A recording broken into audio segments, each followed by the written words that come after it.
Imagine hiking into a frozen mountain wilderness and discovering 9 experienced hikers dead.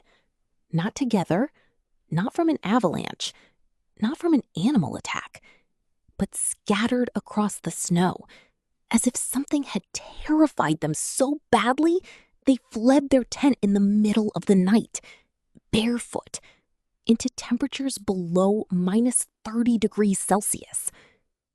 More than 60 years later, nobody knows exactly what happened. This is the mystery of the Dyatlov Pass Incident. January 1959, deep in the Ural Mountains of the Soviet Union, a group of 10 experienced hikers set out on a difficult winter expedition. Their leader was a 23-year-old engineering student named Igor Dyatlov. The journey was supposed to be challenging, but not deadly. A few days into the trip, one member became sick and returned home. That decision would save his life. The remaining 9 hikers continued into the frozen wilderness, and none of them would ever return. Weeks passed.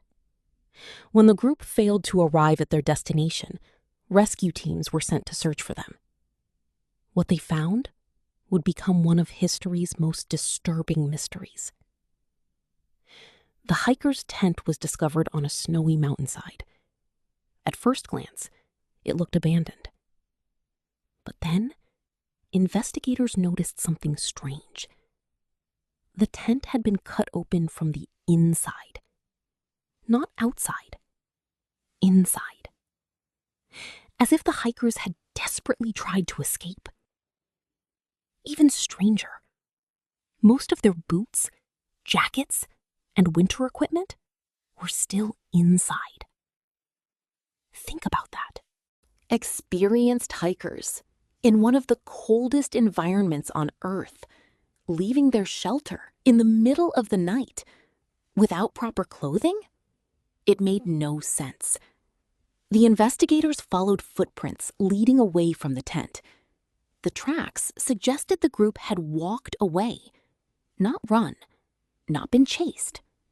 Walked, almost calmly, toward a nearby forest. There, beneath a large cedar tree, rescuers found the first 2 bodies. They were barefoot, poorly dressed, and frozen to death. Nearby, evidence suggested they had tried to build a fire, as if they were desperately trying to survive. But the mystery was only beginning. Over the following months, the remaining bodies were discovered. Some were found between the forest and the tent. Some were found in streams. Some were buried in the snow, as if they had been trying to return. Others were buried beneath deep snow. And several had injuries that shocked investigators. One hiker had a fractured skull. Another had massive chest injuries. Yet, strangely, there were very few external wounds. It was as if enormous force had crushed them from within. One investigator compared the injuries to those seen in severe car accidents. And then came the most unsettling discovery of all. One woman was missing her tongue. Others were missing soft tissue from their faces. Immediately, rumors exploded. Had they been attacked, experimented on, or hunted by something unknown? As news spread, theories appeared everywhere. Some believed a secret Soviet military weapon had been tested nearby. Others blamed an avalanche. Some claimed strange lights had been seen in the sky that night, leading to theories involving UFOs. Even today, many people believe something unexplained happened on that mountain. The Soviet government investigated the case, but their final conclusion only made the mystery worse. The hikers, they said, died because of an unknown compelling force. That was it. No detailed explanation. No clear answers. Just a phrase. an unknown compelling force. For decades, the case remained one of the Soviet Union's greatest mysteries. Then, many years later, scientists reopened the investigation. Using modern computer simulations and terrain analysis, researchers suggested a possible explanation: a delayed slab avalanche. According to this theory, a section of snow may have collapsed onto the tent during the night. The hikers, fearing a larger avalanche, quickly escaped. Later, they became lost in the darkness and extreme cold.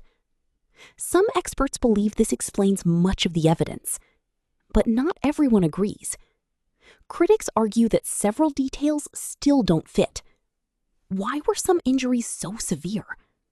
Why did experienced hikers abandon essential equipment? And why does the entire event still feel so strange? Today, more than 60 years later, the Dyatlov Pass mystery continues to fascinate people around the world. Because unlike many mysteries, this one actually happened. 9 people entered the mountains. Only 1 came back. And somewhere beneath the snow and silence of the Ural Mountains, the full story may still be waiting to be discovered. So what do you think? Was the Dyatlov Pass incident simply a tragic natural disaster? Or did something far more mysterious happen on that mountain?